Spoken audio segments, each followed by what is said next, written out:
Yo, what is good, everybody? It's your boy Golden Falls, Golden What If, whatever you want to call me, and I'm back. I'm back with What If Deku was the reincarnation of Piccolo, and this is the finale. The plan is to actually record 2 videos today and have 2 videos for y'all of the date that this comes out, obviously. So if you see in this one, you're most likely going to see another one come out as well the same day. I want to get both of these series done, and then yeah, that's about it. I just really want to get them done. And also yesterday I did not, I guess technically yesterday now, as you're watching this, I did not upload because I had horrible allergies. I literally could not speak or talk without sneezing a bunch of times, but that's beyond the point. If y'all enjoy, leave a like, leave a sub, check the links in the description, all that good stuff. And I hope y'all enjoy this finale. And let's just get right into the finale of the last Namekian, Izuku Midoriya. Let's get it. Now standing in a desert facing Mirio. Mirio Togata, other known as Lemillion. Of course, this is now the successor of One for All, or the successor of All Might. Mirio, powered up with One for All, takes a charge at Izuku and immediately begins to land punches and bunches as much as possible. But Izuku seems to be just backing up, letting these hits land and parrying a couple as they go. This is seen to be as a teaching lesson for Izuku. Yeah, he may not be older in technicality than Mirio, but he's wise beyond his years. He begins to block, parry, and soon none of the punches begin to connect. Basically countering and getting rid of all the punches that Togata or Mirio gets throws at him, and immediately Mirio is forced to using his quirk, or both of his quirks, One for All and also Permeation. This does take Izuku for surprise, and he's able to land some more punches, but that's really about it. Izuku would eventually gauge the timing of Permeation, and right when Mirio comes out of it, he lands a clean punch to the jaw and then a clean kick to the chest. He begins to counter him over and over again, timing him up with his supreme speed, and let's just flat out say, Izuku is way faster than Mirio. His power has skyrocketed from the last time they've seen him at UA, and Izuku continues to climb in his potential. Every time Mirio gets close, he gets hit with multi-punch combos. And here and there, Izuku would throw a ki blast his way.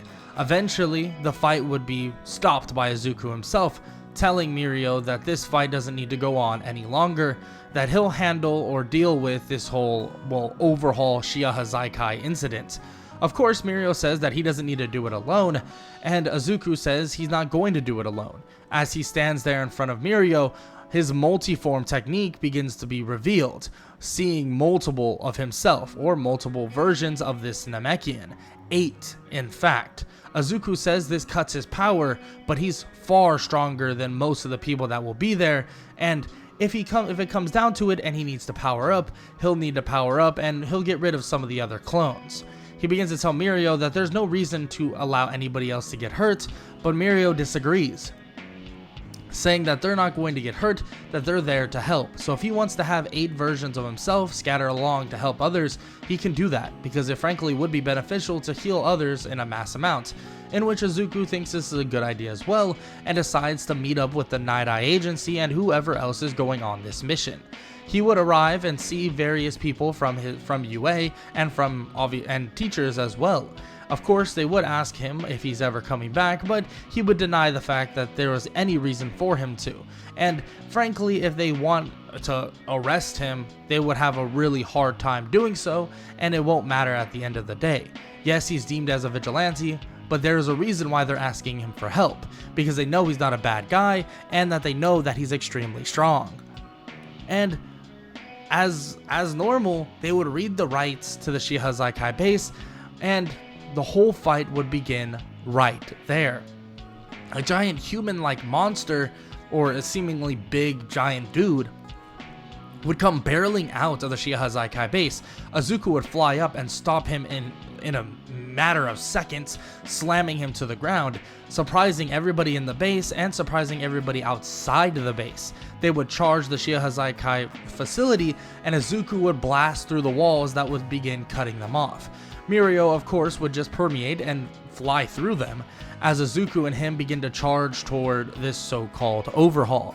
Mirio would tell him that they have a young girl captive and that he wasn't able to save her last time. And Izuku says that it doesn't matter now, that they're gonna save her right now. Izuku would begin to speed blitz with Mirio through every single hall, and he left a couple clones, not actually doing an entirety of 8 because he felt like he doesn't need a squadron of them, so his power is still relatively strong. He begins to blitz through, and after wall, they finally come across Overhaul. Overhaul turns to see Mirio, but then he sees a green arm, and then a green leg. Oh no. He turns fully around to see the last Namekian, the known vigilante, the vigilante Namekian.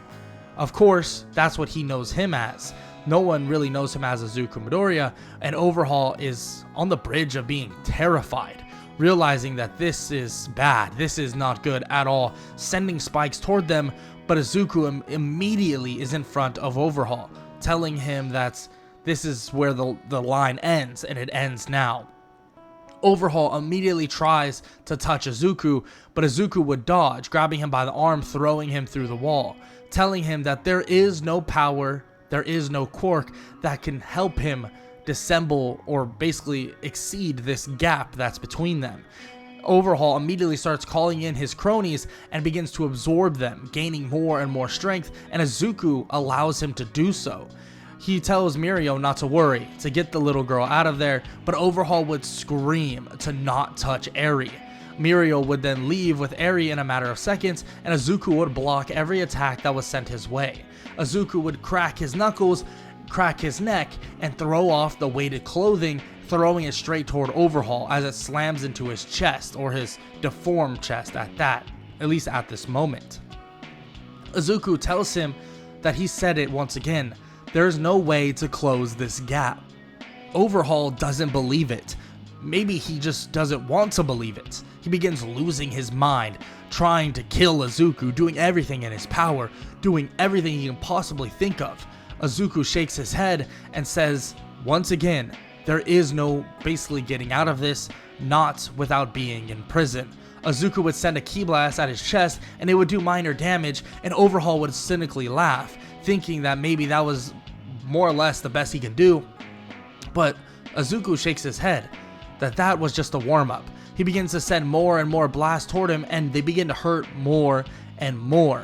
But Izuku tells him that he might be able to recover from that, and he expects him to. But that's the thing. Overhaul needs to be taught a lesson that what he's doing here is unholy. It is unearth-like. It's horrible. Something that Izuku would never dream of somebody doing, especially in this world, but it seems like they're doing it, torturing a little girl for the sake of their own skin, for the sake of their own agenda. Izuku would begin to float in the air, staring at him, telling him that this form is something he hasn't even shown anybody. He didn't even show All for One, and frankly, he may have not had it during that time, but now he does, and this will instill fear in him. Izuku's skin begins to change color, changing to this bright but subtle at the same time orange. The symbol on his chest and back begins to change, and it seems like it's a symbol of the Namekians. He begins to grow in power, and a shockwave all around the city can be felt. It feels like an earthquake that is about to collapse the entire city, but it then calms down as if it was peaceful. Calms down as if everything is so subtle. His aura alone is terrifying. It gives images of all the Namekians that were of his past, images of all of Overhaul's wrongdoings. Immediately, Izuku would grab him by the face, slamming him into the ground. He begins to beat on him so bad that he coughs up and more or less disintegrates off of different people.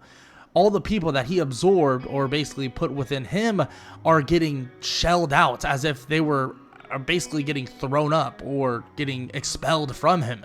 Izuku continues to beat on Overhaul until he's just laying there in a comatose state.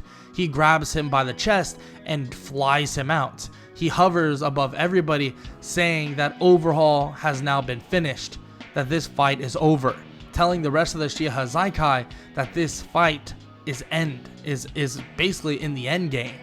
Immediately though, Overhaul wakes up, grabbing onto Izuku's arm and scratching it. But Izuku just looks at him. Nothing happened. Why didn't anything happen? What's going on? Izuku stares at him and throws him toward the ground, and Izuku rips off his arm and then regrows it, saying that he almost had it. So close. But his body is so durable that it would have taken way longer for his body to more or less realize that that quirk was going to activate within his system. It wasn't just a little scratch that would do it. That would take maybe 1 to 2 minutes to get through his arm to any proper nervous system. But since he rips off his arm and regrows it, it doesn't exist within his body no more. And maybe if he did a big gash into his arm, it might have happened in 15 to 20 seconds, but what's stopping him from ripping his arm off again and just regrowing it? He stands in front of Overhaul telling him that all of this was useless. Overhaul reaches out and tries to do exactly what Izuku said, but he snaps one of his hands and he tells him not to touch him again or else. He tries to do it once again with his other hand and his other arm would break. He would throw him on the ground and knock him out with a small karate chop, making sure that he's out cold, telling the other people that are there to look away if they have basically, they're not the best with, human bodies being contorted. Izuku would then throw him over to the police, and the police would say that this is not a way to basically go about yourself. Izuku says that he disagrees. If you look at the way All Might fights, if you look at the way Endeavor fights, all of these people leave them in a comatose state, most likely to never wake up. All Might, unrestricted, uses Detroit smashes, smashing into people and basically not even thinking about what happens to that person. This is a person, Overhaul, someone entirely different, a mob boss that strength exceeds everybody here. This needed to happen. He needed to be taught a lesson, and frankly, he'll be healed up. Just put the cuffs on him. They put the cuffs on him, and Izuku would touch him on the chest, and he would heal up, healing all wounds and basically broken limbs.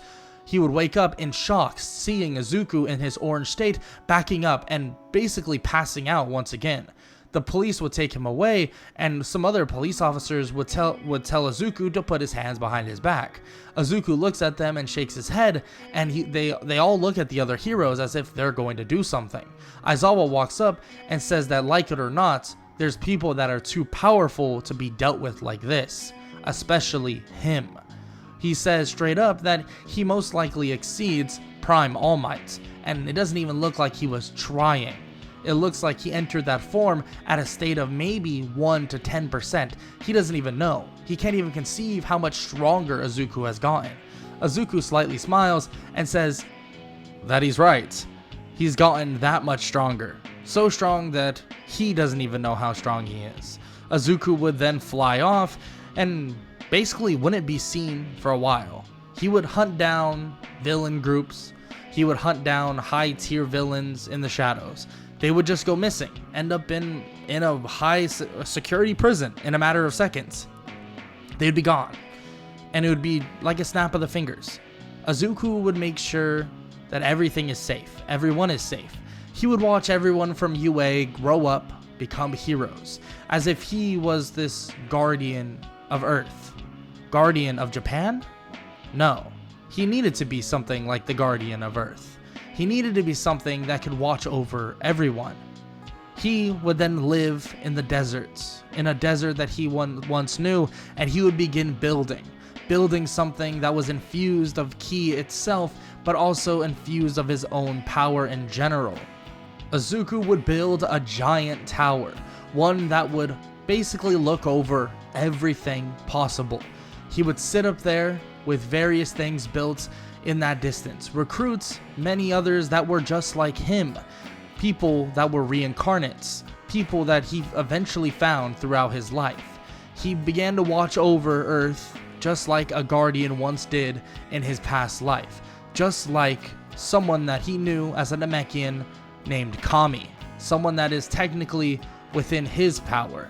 He begins to watch over Earth watch the Dragon Balls be used every so often, not as frequent as you would possibly imagine, but he would watch as all of these things occurred.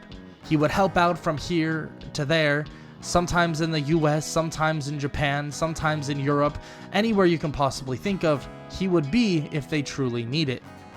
And this would create such a low criminal rate that heroes would eventually have more time off. Heroes become a lot less prevalent. But of course, yes, criminalization and criminals may be at a low, but they will always spike. New criminals, new motives, and new actions will always be pursued by the people that believe that their way is the correct way. Izuku knows this and would continue to watch over not only Japan, but Earth itself, and watch as Hero Society developed. And also in hopes that the world would be at peace while he was the guardian of Earth. And that is a wrap for What If Deku Was the Reincarnation of Piccolo, the Last Namekian. And I feel like all of y'all knew this was going to be extremely overpowered, and I talked about it in the comment section below with somebody. They were like, oh, isn't this going to be really OP? Yeah, that was kind of the point. I really enjoyed the movie, the new Dragon Ball Superheroes movie, and frankly, the Orange Piccolo, the new transformation, I thought that was so sick, and I was like, I have to do a What If. I have to do something based around it, at least to a certain extent. I have to do something with the boy Piccolo, so I did it. And yeah, it was really fun. I hope you all enjoyed it. And if you did, make sure to leave a like, make sure to leave a sub, make sure to leave a comment down below, all that good stuff. And I hope all of y'all have an amazing day. Later.